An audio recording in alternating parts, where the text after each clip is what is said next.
Vamos a ir a Hechos capítulo 16. Vamos a aprovechar de mandarle un saludo a nuestros hermanos que nos van a ver desde casa.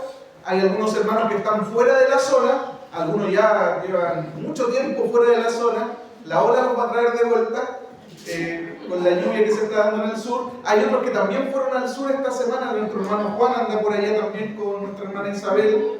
Hay otros hermanos que se comunicaron por interno para decirnos que no iban a poder estar hoy día también por temas de salud, algunas complicaciones que surgieron. Bueno, nosotros nos comprometemos a orar por ustedes, mis hermanos, para que el Señor extienda su mano a favor de aquello que necesitan hoy día ver la mano del Señor obrando. Vamos a ir al libro de los Hechos, capítulo 16. Vamos a leer un par de versículos de ahí. Luego vamos a orar y le vamos a pedir al Señor que nos ministre. Insisto, quiero pedirle estos 30 minutos de atención, estos 30 minutos de disposición para poder oír, para poder adorar al Señor con nuestra atención y también no distraernos de aquello que el Señor de seguro quiere hablar a mi vida, a nuestra vida en general también. Hechos 16 del versículo 1 al 5 dice lo siguiente, hablando de Pablo. Después llegó a Derbe y a Listra, y aquí había allí cierto discípulo llamado Timoteo, hijo de una mujer judía creyente, pero de padre griego. Y daban buen testimonio de él los hermanos que estaban en Listra y en Iconio. Quiso Pablo que éste fuese con él, y tomándole le circuncidó por causa de los judíos que había en aquellos lugares, porque todos sabían que su padre era griego. Y al pasar por las ciudades les entregaban las ordenanzas que habían acordado los apóstoles y los ancianos que estaban en Jerusalén para que las guardasen. Así que las iglesias eran confirmadas en la fe y aumentaba el número de creyentes, de seguidores cada día. Oramos al Señor. Padre, en el nombre de Jesús, te queremos dar muchas gracias por esta instancia en donde tú reúnes a tu pueblo.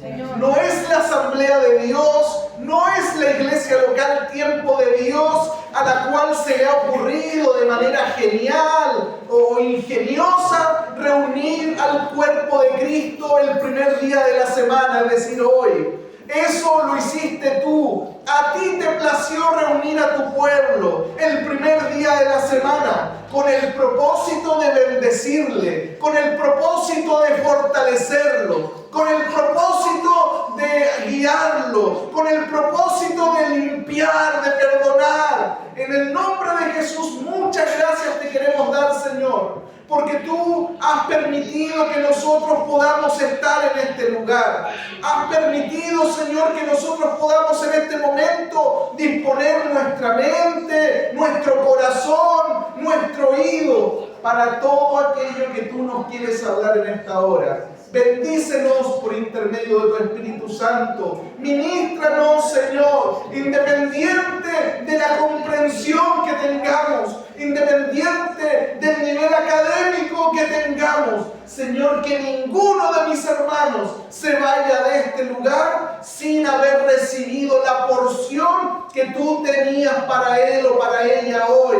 Y de esa manera que nos vamos bendecidos, nos vamos fortalecidos, nos vamos desafiados y también, Señor, felices de saber de que continuamos perseverando en el camino en el cual tú nos introdujiste por la fe en Cristo.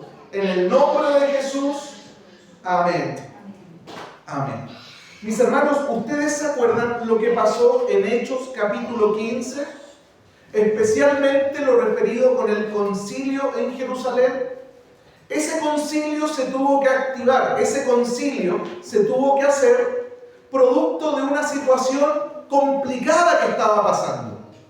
La iglesia estaba creciendo, muchos están llegando al Señor, muchos de esos que están llegando a la fe son judíos, ex-judíos, que están llegando a la fe, pero también muchos de los que están llegando a la iglesia son gentiles, es decir, gente que no era considerada parte del pueblo del pacto, está llegando. Y ahora esas dos culturas tienen que convivir como una sola familia. Habían cosas que los gentiles hacían que los judíos reprochaban, repudiaban. Porque de esas cosas ellos se habían guardado durante mucho tiempo.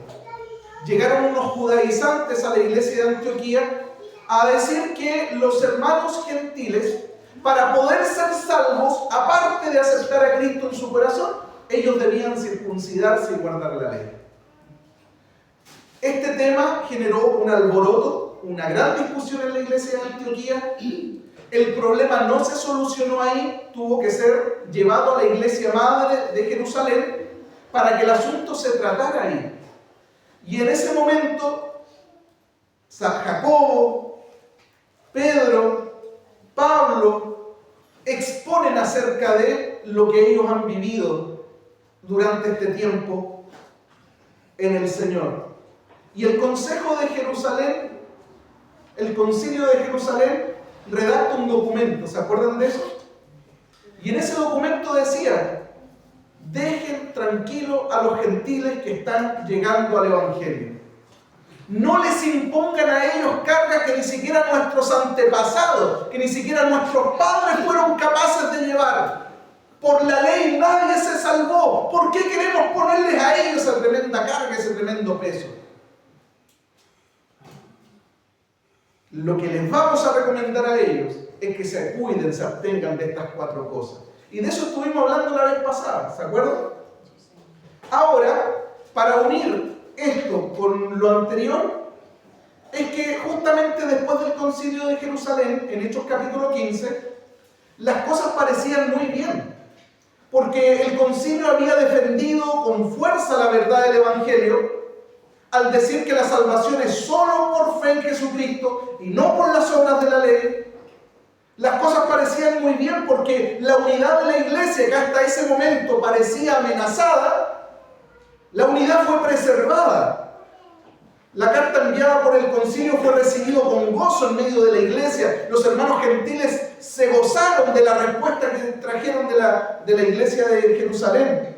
Por tanto, todos los indicadores, mis hermanos, indicaban que la obra de Dios seguiría avanzando sin mayores inconvenientes. Insisto, todo parecía bien. El concilio defendió con fuerza la verdad del Evangelio y la unidad de la iglesia había sido preservada. Pero, cuando llegamos a Hechos, capítulo 15, versículo 36, todo cambia repentinamente. Porque ahí en ese pasaje nos encontramos con una dolorosa separación que se produce entre las dos personas que llevaron adelante el primer viaje misionero, entre Pablo y Bernabé. En ese versículo 36 del capítulo 15 encontramos una dolorosa separación. Más adelante, en Hechos 16, versículo 6, nos encontramos con puertas que se cierran. El apóstol Pablo tratando de ir a Frigia con Silas, tratando de ir a Galacia con Silas, tratando de ir a Bitinia con Silas, pero las puertas se cierran. Es decir, todo lo que iba bien hasta el capítulo 15, versículo 35, pareciera que se da vuelta en el versículo 36, porque encontramos, insisto, una dolorosa separación entre estos dos siervos del Señor y encontramos también, más adelante, puertas que se cierran con respecto al avance y la extensión del Evangelio. Ahora, lo que Lucas quiere mostrarnos en este capítulo es que detrás de cada uno de esos obstáculos, es que detrás de cada uno de esos contratiempos que le acabo de nombrar, es que detrás de cada uno de esos momentos difíciles, la mano del Señor estaba obrando poderosamente. ¿Cómo puede ser que Dios esté obrando detrás de una separación de dos hermanos? ¿Cómo puede ser que Dios esté obrando poderosamente detrás del impedimento de entrar a Bitinia, de entrar a Frigia, de entrar a Galacia? Pareciera que la mano de Dios no está ahí, pero hermanos, la mano de Dios está obrando poderosamente en ese acontecimiento tanto como en el otro. ¿Sabe por qué le digo que la mano de Dios está obrando poderosamente? porque Dios en ese momento, a partir de esas dos cuestiones que te acabo de nombrar, está reorientando la agenda misionera de Pablo y Bernabé. Está reorganizándola, reorientándola para hacerla calzar, para ajustarla con su propia agenda. Con su propia agenda. Permíteme explicarte un poquito más esto. Por lo tanto, después de leer el capítulo completo 16 y después de revisar cada uno de esos episodios completos, no podemos dejar de dar la gloria a Dios porque Él está al frente de su iglesia. Él está al frente de su iglesia dirigiéndola, guiándola, direccionándola, pero también está al frente de su iglesia reorientándola hacia donde Él quiere que la iglesia se mueva. Mira esto, mi hermano. En el transcurso del camino como iglesia, en el transcurso de tu vida personal, en el transcurso de tu vida familiar, tú vas a enfrentar y te va a tocar vivir muchos momentos complicados. Te va a tocar enfrentar muchas situaciones complejas. Y ya nos ha tocado vivir como congregación muchos de esos asuntos complejos. Lo importante es que cuando nos toque enfrentar alguno de esos momentos complejos, debemos estar atentos, debemos estar con los ojos abiertos, de tal forma que podamos escuchar, aún en el silencio de Dios, su voz. Porque esas dificultades que en algún momento nos va a tocar enfrentar como congregación, o esas dificultades que te va a tocar enfrentar como persona, o esas dificultades que te van a tocar enfrentar como familia, son formas a través de las cuales Dios está obrando en tu vida, en la iglesia o en tu familia. Porque esas dificultades no significan que Dios perdió el control, o incluso muchas veces no significa que esas dificultades sean un indicador de que estamos desenfocados totalmente, de que estamos haciendo algo en contra de la voluntad de Dios. No, todo lo contrario. Muchas veces Dios se vale de esas circunstancias difíciles para reorientar, para redireccionar, para ajustar, para calibrar la agenda de la iglesia, para calibrar la agenda de tu vida, para calibrar la agenda de tu familia con la agenda de Él. ¿Se entiende o no, mis hermanos? Hay situaciones que Dios va a poner su mano y que aparentemente son malas, pero detrás de eso no hay nada malo. Lo que Dios está haciendo es calibrando nuestra sintonía con la sintonía de Él, para que nosotros nos redireccionemos. Hermano, cuando Pablo y Bernabé se separan, lo que Dios hace es que en vez de tener un equipo misionero, ahora tiene dos. Cuando el Señor, el Espíritu Santo, le impide a Pablo, a Silas, entrar a Frigia, Galacia, Bitinia, lo que le está diciendo, mira, yo te necesito primero acá, porque cuando tú entres acá, va a explotar lo demás. Es decir, lo que aparentemente es malo, Dios termina transformándolo en algo bueno. Por eso te digo, esas situaciones difíciles que en algún momento nos pueda tocar vivir como iglesia, esas situaciones difíciles que te puedan tocar vivir a ti como persona, esas situaciones difíciles que te puedan tocar vivir como familia, muchas veces son momentos en donde Dios lo que está haciendo es tratando de calibrar tu sintonía con la sintonía de Él, para que de esa manera nosotros podamos ser bendecidos. ¿Cuántos dicen amén?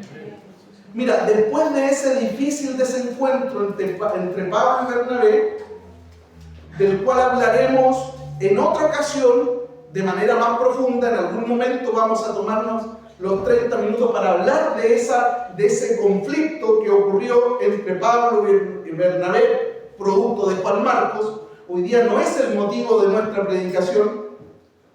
Después de ese hecho, Bernabé tomó a Juan Marcos y se embarcaron rumbo a Chipre, mientras que Pablo tomó a Silas y se fueron a Siria y Cilicia. ¿Con qué propósito se fue Pablo y Silas? Y a él lo vamos a seguir en esta hora. No vamos a seguir a Bernabé, lo vamos a seguir a él, a Pablo y a Silas. ¿Con qué propósito se fue Pablo y Silas en este segundo viaje misionero? se fueron con el propósito de confirmar a las iglesias que habían sido plantadas en el primer viaje misionero. Pasar por esos lugares, confirmar la fe de los hermanos, estar con ellos, ministrarles, bendecirles.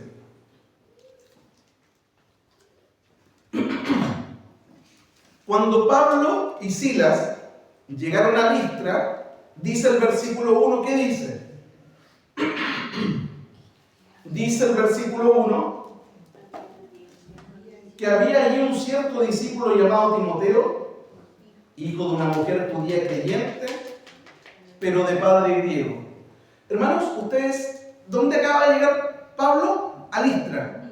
¿Se acuerdan lo que pasó en Listra la vez anterior que Pablo estuvo ahí? Porque no es un lugar nuevo, él fue un lugar en donde ya había estado. ¿Qué pasó en Listra? En Hechos capítulo 14 se nos dice que Pablo y Bernabé llegaron a Listra, que el Señor obró poderosamente a través de ellos para que se sanara un cojo de nacimiento, ¿se acuerdan?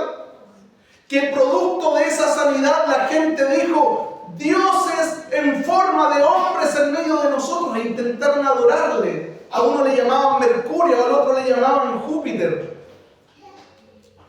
Llegaron algunos judíos para alborotar a la ciudad, lo logran, ¿y qué pasa con ellos ahí en Listra?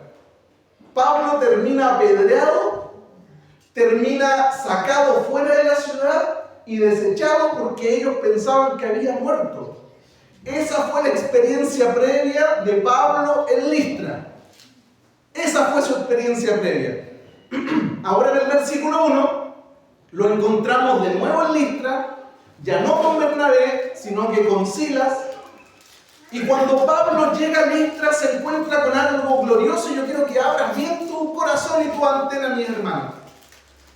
Cuando llega a ese lugar, se encuentran con muchos hermanos, se encuentran con muchos discípulos, se encuentran con muchos seguidores de Cristo.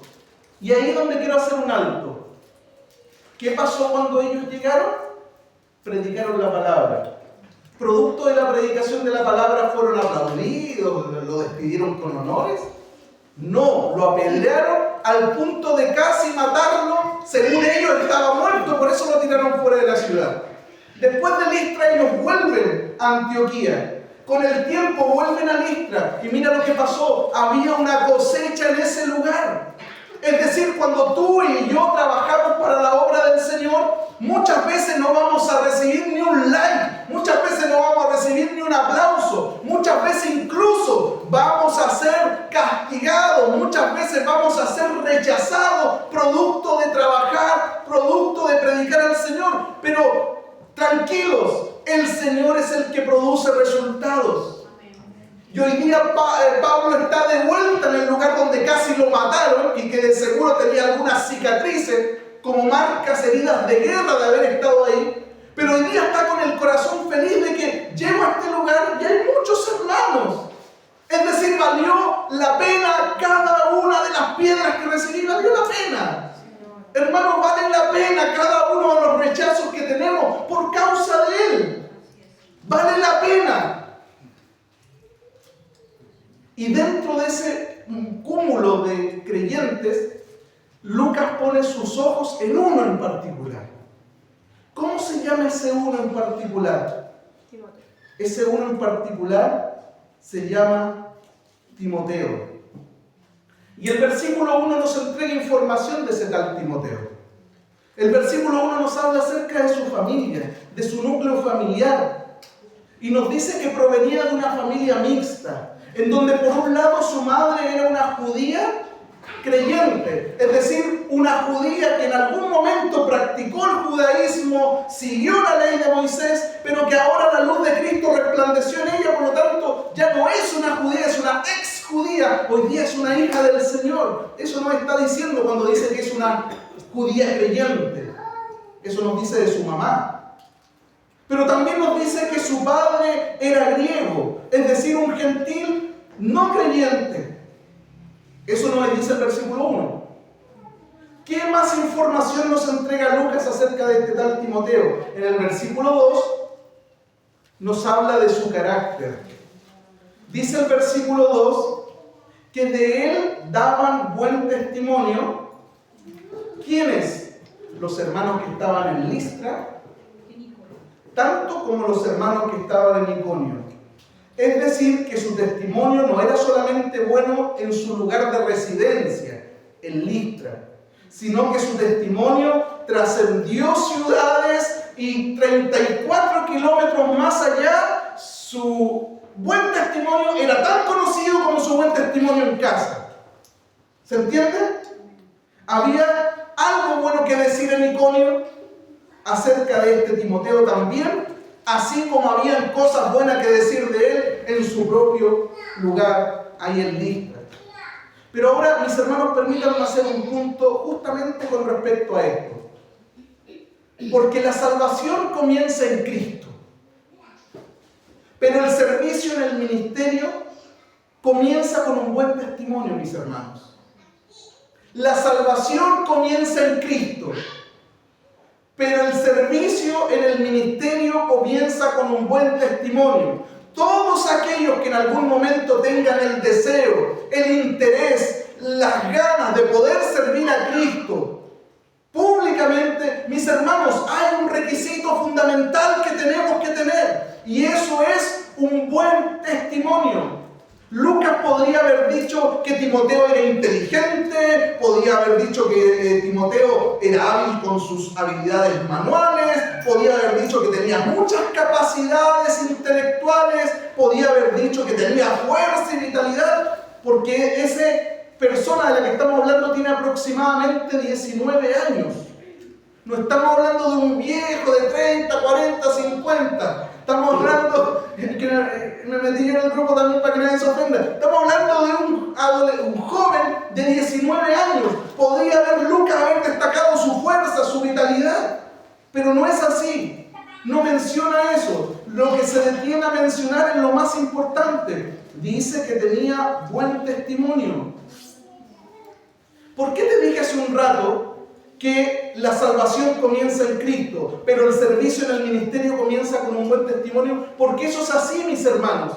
Primera de Timoteo, capítulo 3, cuando habla de los diáconos, cuando habla de los ancianos, todos esos aspectos son aspectos testimoniales. Es más, en Hechos capítulo 6, cuando se busca a estos hombres para servir en las mesas, ¿qué dice? Busquen de entre vosotros a 7 varones. ¿De qué? De buen testimonio. El ministerio, el servicio al Señor comienza con un buen testimonio. Por eso el llamado es a ordenar nuestro testimonio, ordenar nuestra vida. ¿Sabes para qué? Para que puedas ser útil y eficiente en la obra del Señor, para que puedas agradar y adorar al que te salvó.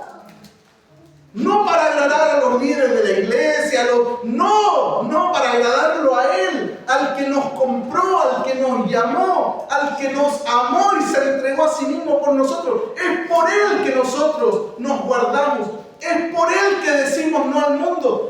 Es por Él, no es por la religión, no es por el castigo, es por amor al que nos amó.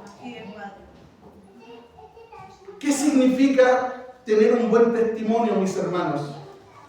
En el ámbito religioso, tener un buen testimonio significa vivir de acuerdo con las enseñanzas o con la fe que profeso tener. Eso significa en el ámbito religioso tener buen testimonio. Significa que todo aquello que yo creo, lo vivo. Y hay una concordancia entre lo que aprendo, lo que creo y lo que vivo. En el ámbito religioso, tener un buen testimonio significa ser un reflejo vivo de mis creencias ante los demás. Es decir, que si alguien quiere saber qué es el cristianismo, tiene que solamente mirarte, tiene que solamente mirarnos para darse cuenta cómo es la vida cristiana. Porque somos un reflejo de Él frente a los demás. Eso significa tener un buen testimonio. Tener un buen testimonio no se trata de ser personas perfectas, sino de mostrar cómo luce una vida que está siendo transformada por la gracia del Señor. No se trata de ser perfectos. Se trata de mostrar, mira, así luce una vida que está en el proceso de Dios. Mira cómo éramos, mira dónde vamos y mira hacia dónde vamos. No se trata de personas perfectas. Se trata de mostrar una vida, cómo luce una vida que está siendo transformada por la gracia del Señor. Manifestar un buen testimonio implica, como les dije, coherencia de vida. Lo que creo, eso vivo. Soy igual en todos lados. Manifestar un buen testimonio implica amor y servicio. Eso quiere decir que manifestamos nuestra fe a través de acciones de compasión hacia el prójimo. Manifestar un buen testimonio implica fruto espiritual. Eso quiere decir que manifestamos, que se puede ver en nuestra vida actitudes como el amor, como el gozo, como la paz, como la paciencia. Eso se ve la benignidad, se ve la bondad, se ve la fe, se ve la mansedumbre, se ve la templanza. Eso implica tener un buen testimonio, evidenciar fruto espiritual. Manifestar un buen testimonio implica integridad, que significa mantenerse firme ante las pruebas y tentaciones que van a venir una y otra vez a tratar de desviar a los hijos del Señor del camino. Mis hermanos, que el Señor nos ayude a ser gente de buen testimonio dentro y fuera de la iglesia. Que el Señor nos ayude a hacer luz en medio de la tremenda oscuridad que hay afuera. Que el Señor nos ayude a ser sal en medio de la tremenda descomposición que hay allá afuera. Y de esa manera, mis hermanos, que Cristo sea ampliamente glorificado en medio de su pueblo. Timoteo, se dice de su carácter que tenía ¿qué cosa? Buen testimonio. Y el buen testimonio implica todo lo que acabamos de decir hacia atrás. Usted lo puede revisar después del video. ¿Ya? Versículo 3. ¿Qué dice el versículo 3? Quiso Pablo que éste fuese con él. ¿Quién? Timoteo. Quiso que Timoteo se sumara al equipo misionero. Y tomándole, mira lo que hizo. Le circuncidó por causa de los judíos que había en aquellos lugares, porque todos sabían que su padre era griego. Pablo reclutó a Timoteo para que se sumara al trabajo misionero, para que los acompañara con Silas, pero había un problema, mis hermanos. El problema era que Timoteo no había sido circuncidado todavía. Tenía aproximadamente 19 años, no perdamos de vista eso. Como Timoteo provenía de una familia mixta, de padre griego y de madre judía, en esos casos la ley rabínica estipulaba que el niño debía ser tratado como un judío más. Así que, si Timoteo no era circuncidado, mis hermanos, eso podría transformarse en una gran piedra de tropiezo para la predicación del Evangelio en esta comisión misionera. Te explico por qué. Si los judíos, mira, te explico por qué. ¿Qué era lo primero que hacía Pablo cuando llegaba a una ciudad? ¿A quién eran los primeros que buscaba? A los judíos que había en ese lugar. ¿Dónde los iba a encontrar? Porque no tenía el teléfono de nadie. ¿Dónde los iba a encontrar? En la sinagoga. El primer lugar que visitaba Pablo en los viajes misioneros, los primeros, y en estos segundos, obviamente, o en cualquier ciudad donde no había sido predicado a Cristo, era ir a buscar a los judíos para predicarles de Cristo a los judíos. ¿Dónde los encontraba todos juntos? Los encontraba en las sinagogas.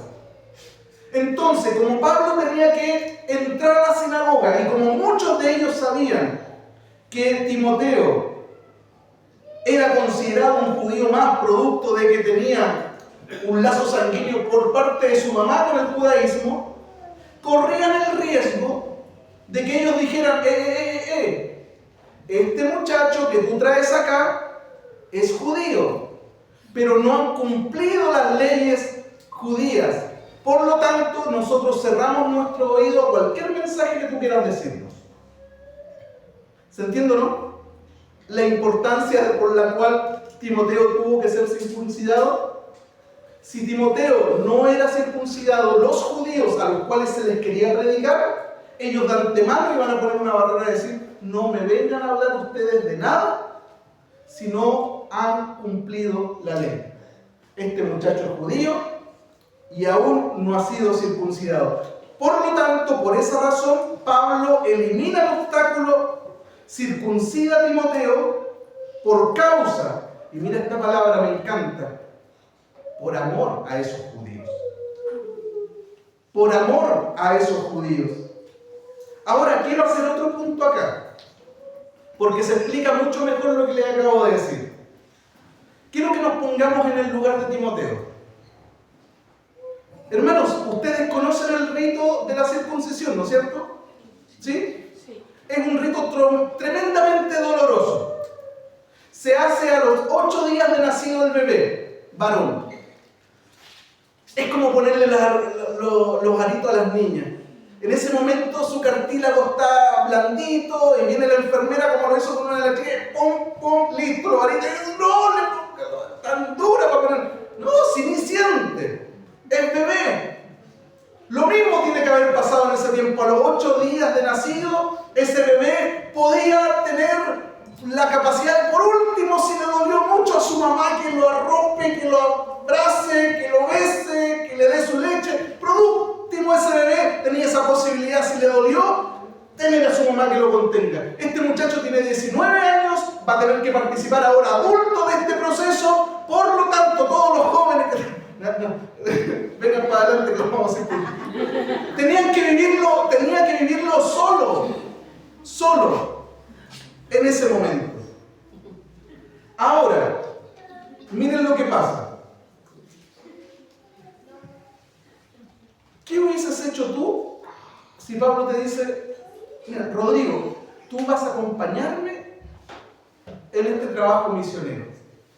La gente da buen testimonio de ti, tú me vas a acompañar en esta tarea, pero hay algo de tu vida que podría ser un tropiezo en el camino. Liberémonos de ese tropiezo para que el mensaje no tenga obstáculos, para que nadie nos pueda decir: no nos vamos a escuchar.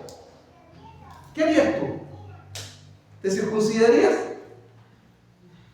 Lo que yo hubiese hecho, tal vez, es negociar. Y le hubiese dicho: oye, Pablo, ¿no es que la carta que enviaron de Jerusalén decía que para los griegos no era necesario circuncidarse? ¿Para qué me queréis circuncidar a mí entonces?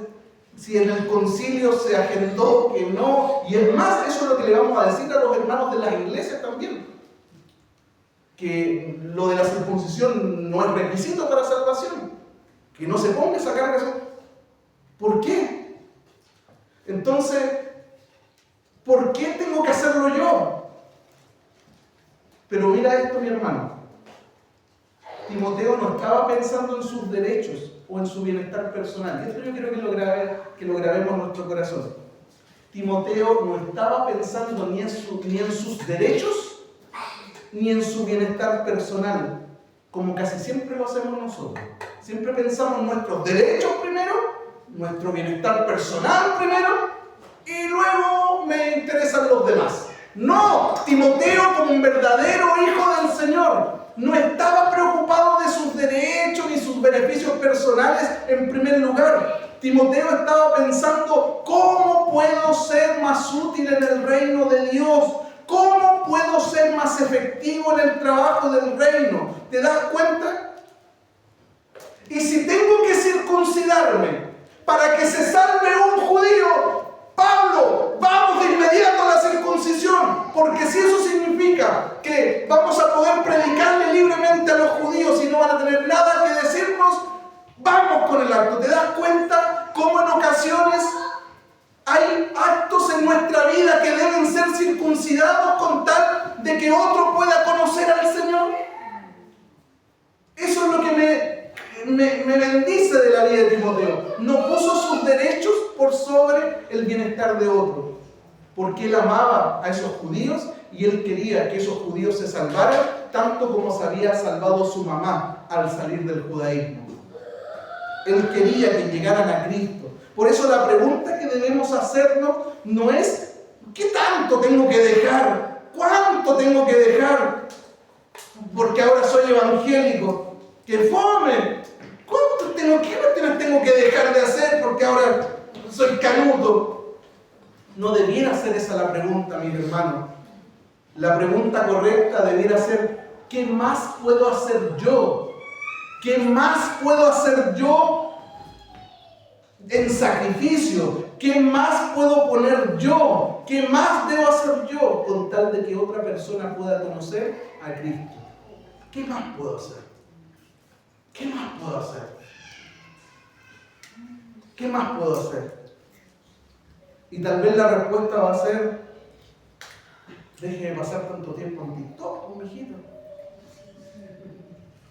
Comienza a publicar cosas que bendigan en vez de andar publicando tonteras, mijito. Podría ser una respuesta. Otra respuesta podría ser: bueno, comprométase más con su Señor y comprométase más con su iglesia local. Tal vez la respuesta podría ser: comience a venir a los discipulados, comience a participar de la oración, comience a cortar con las malas compañías, con las malas juntas, comience a ser buen hermano, buena hermana, buen hijo, comience a ser buen vecino. Hermanos, si eso va a tender puentes para que otras personas conozcan al Señor, lo haremos. Si eso va a significar, si ese sacrificio que vamos a hacer va a significar que uno más va a conocer a Cristo, ese sacrificio vale la pena hacerlo. Si estos judíos van a conocer al Señor, vale la pena que me circunciden. Timoteo se unió al movimiento misionero siendo muy joven. Y su nombre quedó unido para siempre al nombre del apóstol Pablo. Porque estuvo dispuesto a seguir a Cristo. Porque estuvo dispuesto a seguir a Cristo con todo lo que eso implica. Timoteo estuvo dispuesto a ser circuncidado con tal que los judíos escuchen el mensaje y se salven. Quiero hacerle un llamado a todos los que estamos en esta sala hoy día, mis hermanos. Y principalmente a los más jóvenes de nuestra congregación. ¿Saben por qué? Para que nunca se subestimen. Y subestimar es darle menos valor a algo de lo que tienen. Porque tú para el Señor vales mucho. Mucho. Entonces, si tú vales mucho para el Señor, tú no puedes decir: no, yo no valgo nada. No nos podemos subestimar. No se pueden subestimar. Ustedes son valiosos para el Señor. Y Timoteo se unió al movimiento misionero teniendo la edad de ustedes. ¿Quién de los de acá tiene 19 años? A la edad tuya se unió Timoteo al movimiento misionero. A la edad tuya Timoteo ya tenía sus cosas resueltas. A la edad tuya estuvo dispuesto a embarcarse con tal de sacrificarse para que otros conocieran al Señor. A la edad tuya. Y Timoteo no era un androide, era una persona como tú, era una persona como nosotros. Por lo tanto, yo espero en el Señor que cada uno de los chicos que forman parte de esta iglesia, la luz de Cristo les resplandezca con poder y con fuerza, para que ellos, sin importar la edad que tengan, se incorporen al servicio y al trabajo del Señor. Esta iglesia, mis hermanos, es producto de gente joven de un promedio de 23 años que en algún momento dijo: vamos adelante a abrir una iglesia en un cerro de Viña del Mar. No tenía ni idea qué cerro. Era este el cerro. Podía haber sido cualquier otro. Fue este. Pero esa decisión la tomaron jóvenes. No hay que subestimarse. Dios está buscando personas que lo amen, personas que estén decididas a hacer su voluntad, y Dios va a obrar con esa gente. Esa gente no es perfecta, pero sí está en ese proceso de santificación con la ayuda del Espíritu Santo. Por lo tanto, chicos, cuando tengan que elegir una carrera universitaria, no hagan lo que muchos otros chiquillos hacen. Solamente preguntarse: ¿qué voy a estudiar? ¿Dónde voy a estudiar? ¿Cuál va a ser el lugar que voy a ocupar en la sociedad? ¿Desde qué profesión me insertaré en ella? Pero muy pocos jóvenes de la edad de ustedes se preguntan, ¿cuál es el llamado de Dios para mi vida? Y aún lo veo en el colegio evangélico donde trabajo. Chiquillos de cuarto medio, compadres cristianos de iglesia, pero mucho más preocupados de qué voy a hacer, cuál va a ser mi profesión. De encontrar su llamado, de encontrar su lugar en la obra de Cristo. Eso es lo prioritario en sus vidas. Eso es lo prioritario en la vida de cualquier hermano adulto. Encontrar mi lugar, no en la sociedad, sino que encontrar mi lugar en el cuerpo de Cristo y a partir de encontrarlo, servir y trabajar en ese lugar para de esa manera honrar al Señor.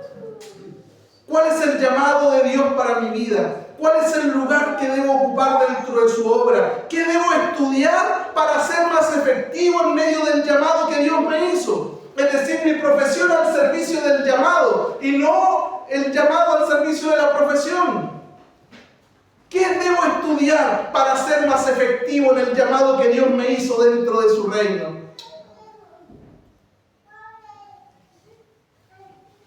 Versículo 4. Y al pasar por las ciudades, les entregaban las ordenanzas que habían acordado los apóstoles y ancianos que estaban en Jerusalén para que se guardasen. Le entregaban la información de la carta. En otras palabras. Recorrieron Pablo, Silas y Timoteo esas iglesias, compartiendo las decisiones tomadas por los apóstoles y los ancianos del Consejo de Jerusalén, lo cual demuestra varias cosas, mis hermanos. Demuestra que la iglesia primitiva valoraba profundamente la unidad del cuerpo. Demuestra de que no existían doctrinas distintas en cada iglesia, sino que esta doctrina fundamental se enseña en todos los lugares para que todos tengamos la misma enseñanza. Demuestra que todos caminaban bajo la enseñanza apostólica. Demuestra que la autoridad final no eran las opiniones las opiniones personales, sino que la autoridad final era la palabra pronunciada por los apóstoles. Eso demuestra esto. Versículo 5. Y con esto terminamos. Así que las iglesias eran confirmadas en la fe y se aumentaba el número de creyentes cada día. Las iglesias eran confirmadas en la fe. ¿Sabe lo que significa que eran confirmadas en la fe? Que eran fortalecidas, que eran afirmadas doctrinalmente con la palabra. Y después de ser confirmadas, ¿qué pasaba? Dice el versículo 5. ¿Aumentaba qué? El número de creyentes. Cuando tú crezcas, cuando tú primero te fortalezcas en el Señor, tú vas a crecer. Las iglesias eran afirmadas. ¿Sabe lo que significa que una iglesia fuera afirmada en la fe? Significa que esa iglesia, después de que ellos exponían, quedaban con una mejor comprensión del mensaje del Evangelio. Significa que después que los discípulos, los apóstoles exponían, tenían una capacidad más firme de permanecer en la fe y de no transar sus principios. Que después de escuchar las palabras de los apóstoles, ellos crecían, maduraban espiritualmente y echaban raíces y comenzaban a vivir una vida de obediencia. Ese fue el trabajo que realizaron nuestros hermanos Pablo, Silas y Timoteo en este segundo viaje misionero. De tal forma que las iglesias que ellos visitaron fueron fortalecidas en el Señor. Cuando tú vienes al discipulado, tú estás siendo fortalecido en el Señor. Cuando tú vienes a oración, estás siendo fortalecido en el Señor. Cuando tú vienes a la reunión, estás siendo fortalecido en el Señor. Cuando tú estableces comunión con los hermanos, estás siendo fortalecido en el Señor. Te estás haciendo fuerte. ¿Y sabes qué pasa cuando tú te haces fuerte y echas raíces? Tú comienzas a crecer. Como los árboles que echan las raíces para abajo primero y luego crecen para arriba, así también un cristiano que se fortalece en el Señor, luego inevitablemente va a terminar creciendo. Lo mismo pasa con la iglesia del Señor, que se fortalece en la oración, en la palabra, en la comunión. Es una iglesia que se hace fuerte y que inevitablemente, como pasó en estas iglesias, creció en número. Creció en número. Hermano, no se asuste de que de repente mira por otro lado y ve una iglesia de 5.000 personas. No se asuste, no se asuste. Asústese si no está creciendo usted y asústese si la iglesia no está creciendo, fortaleciéndose, espiritualmente. Porque el crecimiento en un pestañeo, el Señor lo puede generar, en un pestañeo. Y para que ocurra ese crecimiento, primero tiene que haber un fortalecimiento. Preocúpate de fortalecer tu vida, preocúpate de fortalecer tu familia, preocupémonos de fortalecer la iglesia. Por eso hay discipulado, por eso hay oración y por eso hay palabra. Porque una vez que estemos fortalecidos, el Señor va a añadir sobre esta mesa, que ya tiene las patas firmes, un mayor peso de gloria.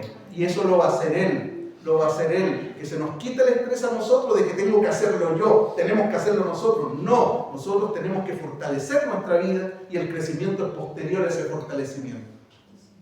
Amén. Que el Señor bendiga a su iglesia. Póngase de pie.